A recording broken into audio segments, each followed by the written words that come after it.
இயேசு கிறிஸ்துவின் நாமத்தினால் உங்களை வாழ்த்துகிறோம். இந்த நல்ல நாளிலே ஆண்டவருடைய வார்த்தையை நாம் பார்க்கலாம். லூக்கா 1:37 தேவனாலே கூடாத காரியம் ஒன்றுமில்லை. ஆம் பிரியமானவர்களே, இந்த காலை வேளையில ஆண்டவர் உங்களோட பேசுகிற வார்த்தையை நாம் பார்க்கலாம். இன்றைக்கு ஆண்டவரால் கூடாத காரியங்கள் ஒன்றுமே இல்லை என்று வேதம் சொல்லுகிறது. இன்றைக்கு நம்முடைய வாழ்க்கையில் நடக்கிற காரியங்கள் என்னவென்றால், ஆண்டவரால செய்யக்கூடாத காரியங்கள் ஒன்றுமே இல்லை என்று வேதம் சொல்லுகிறது.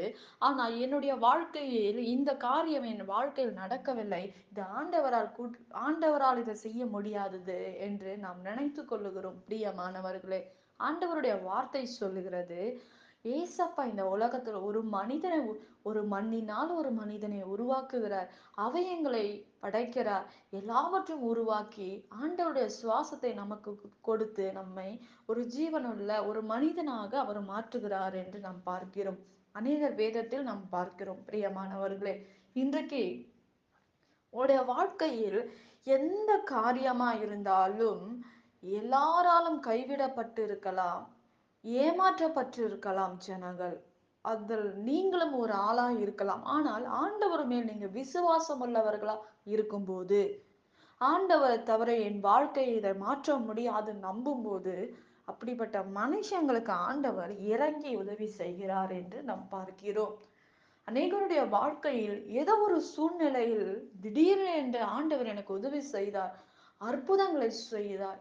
இதை யாராலையும் இதை செய்ய முடியாத காரியத்தை ஆண்டவர் என்னுடைய வாழ்க்கையில செய்தார்கள் என்று அநேகர் சாட்சி சொல்லுகிறதை நாம் பார்க்கிறோம். இந்த காரியம் என்னுடைய வாழ்க்கையில் நடக்குமா என்று நாம் நினைக்கலாம். சாட்சி சொல்லுகிறவர்கள் சொல்லுவாங்க, ஆனா நாம் அதை கேட்கிறவங்க அதை காட்டிலும் ஒரு பிரச்சனையில் நாம் இருப்போம். ஆண்டவர் எனக்கு உதவி செய்ய முடியுமா, இவர்களுக்கெல்லாம் செய்யறாரு, எனக்கு செய்ய முடியுமா? நிச்சயமா முடியும். உங்களுடைய வாழ்க்கையிலும் என்னுடைய வாழ்க்கையிலும் ஆண்டவர் நம்ம சூழ்நிலைகளை மாற்ற முடியும். உன் பிரச்சனையை காட்டிலும் உன் தேவன் பெரியவர். உன்னுடைய வாழ்க்கையில் நடக்கிற சூழ்நிலையை காட்டிலும் ஆண்டவருடைய வல்லமை பெரிது.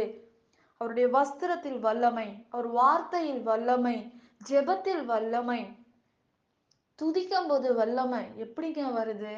நீ விசுவாசிக்கும் போது, நீ முழு மனதாக ஆண்டவரே நீங்க தான்ப்பா என் வாழ்க்கைய மாத்த முடியும், உங்களை தவிர என் வாழ்க்கைய மாத்த முடியாது என்று நினைக்கிற உங்களுக்கு தான் ஆண்டவர் செய்ய விரும்புகிறார். ஆண்டவரால் முடியாதது இந்த உலகத்தில் ஒன்றுமே இல்லைங்க என்று நாம் பார்க்கிறோம்.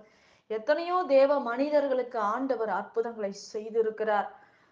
மரித்தவர்களுக்கு ஆண்டவர் உயிரோட எழுப்பி இருக்கிறார். எத்தனையோ அற்புதங்கள், எத்தனையோ வியாதியின் படுக்கையில இருக்கிறவங்க, ஒரு ஆபத்துல சிக்கி இருக்கிறவங்களை ஆண்டவர் காப்பாற்றி இருக்கிறார் என்று நாம் பார்க்கிறோம். இன்றைக்கு நீ என்ன சூழ்நிலையில் இருக்கலாம், பணத்தின் நிமித்தமாக நீ மாட்டிக்கொண்டு இருக்கலாம், இல்லை ஏதோ ஒரு பிரச்சனையில் நீங்கள் இருக்கலாம்.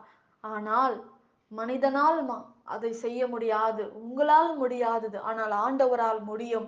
இன்றைக்கு இந்த நிமிஷம் வாழ்க்கையை மாற்ற முடியும். நீ ஆண்டவருக்கு முழுமையாக ஒப்பு கொடுக்கும் போது, முழுமையாக ஆண்டவருக்கு அர்ப்பணிக்கும் போது, நிச்சயமாக ஆண்டவர் உங்கள் சூழ்நிலையை மாற்ற முடியும். இன்றைக்கு எனக்கு ஆகாரம் இல்லை, இன்றைக்கு என்னுடைய காரியம் நாளைக்கு என்ன நடக்குமோ, என் வாழ்க்கை இப்படி இருக்கு, எனக்கு இப்படிப்பட்ட பிரச்சனை, சமாதானம் இல்லை, நான் நிம்மதியா தூங்கல, எனக்கு தூக்கம் வரல. நிச்சயமாக ஆண்டவரை நீ துதிக்கும் போது உங்களுக்கு நல்ல தூக்கத்தை ஆண்டவர் தருவார், நல்ல சமாதானத்தை தருவார். நீங்க ஆண்டவரை மாத்திரம் பின்பற்றும் போது, ஆண்டவர் மேல் நீ இந்த நெருக்கத்துல ஆண்டவரை நோக்கி நீங்க பார்க்கும்போது ஆண்டவர் உங்களுக்கு உதவி செய்வார். ஆண்டவரால் கூடாதது, தேவனால் கூடாதது ஒன்றுமே இல்லை. ஆண்டவரே, இந்த வார்த்தை சொல்லுகிறது, உங்களால முடியாது ஒண்ணுமே இல்லை, என் வாழ்க்கைய மாத்த உங்களால முடியும், என் பிரச்சனையை மாத்த உங்களால முடியும், என் திருமண வாழ்க்கையை மாற்ற உங்களால முடியும், என் பண தேவையை சந்திக்க உங்களால முடியும், என்னை நிம்மதியாக என்னை நிறுத்த உங்களால முடியும் என்று எல்லாவற்றுக்கும் மேலான தேவனை நீ ஆராதிக்கும் போது உங்களை நிச்சயமாக ஆண்டவர் விடுவிப்பார். உங்களை கைவிடாத தேவன். மனிதங்க கைவிட்டுடலாம், மனுஷங்க ஏமாத்தலாம். ஆனா இந்த ஏமாத்துற உலகத்துல ஆண்டவர் உங்களை தெரிந்து கொண்டு இருக்கிறார். அழைக்கப்பட்டவர்கள் அநேகர், தெரிந்து கொள்ளப்பட்டவர் ஒரு சிலர். உங்களை ஆண்டவர் தெரிந்து கொண்டார். நிச்சயமாக ஜெயமோ கர்த்தரால் வரும். ஜெயம் அற்புதம் ஆண்டவரால மாத்திரம்தான் வரும். எந்த மனுஷனால் ஜெயத்தை கொண்டு வர முடியாது. எந்த ஊழியக்காரரிடத்திலிருந்து நாம ஆண்டவர்கிட்ட ஒப்புர ஆகாம இருக்கும்போது, நீங்க எந்த இடத்துக்கு போனாலும், நீங்க என்ன வார்த்தை கேட்டாலும், நீங்க முழுமையாக ஆண்டவரை தேடும் போதுதான் அற்புதம் உங்களுடைய வாழ்க்கையில நடக்கும் என்று வேதம் சொல்லுகிறது. இன்றைக்கு நீங்க எங்க தேடி போக தேவையில்லைங்க. உங்க அறையில அதிகாலையில இல்ல இரவு நேரத்துல தனியா நீங்க போய் உங்க பிரச்சனைய சொல்லி மனுஷங்கிட்ட ஓடி சொல்ல வேணாம். உங்க தேவை எதுவா இருந்தாலும் ஆண்டவர்கிட்ட சொல்லுங்க. அவர் உங்க கண்ணீரை பார்ப்பாரு. உங்க சூழ்நிலைய அவருக்கு தெரியுங்க. யாருமே புரிஞ்சு கொள்ள மாட்டாங்க. யாருமே உங்களை பத்தி கவலைப்பட மாட்டாங்க.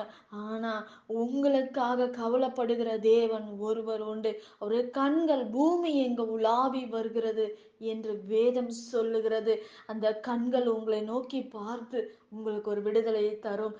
அவரோட ஆண்டவரால் முடியாதது ஒண்ணுமே இல்லைங்க. நிச்சயமாக ஆண்டவர் உங்களை ஆசிர்வதிப்பார். நாம் ஜெபிக்கலாம். பரலோகத்தில் வாசமா இருக்கிற அன்பின் பிதாவே, உங்க நாமம் மகிமைப்படுவதாக, உங்க ராஜ்யம் வருவதாக. ஆண்டவரே, இந்த வேலையில ஆண்டவரே இசப்பா, எந்த சூழ்நிலையில் இருந்தாலும் ஆண்டவரே உங்க பிள்ளைகளை விடுதலை ஆக்குங்க. அற்புதங்களை செய்யுங்க. பெரிய காரியங்களை செய்யுங்க. இயேசுவின் நாமத்தில் வேண்டுகிறோம் எங்கள் ஜீவனுள்ள நல்ல பிதாவே. ஆமேன். கர்த்தர் தாமே உங்களை ஆசிர்வதிப்பாராக. ஆமேன்.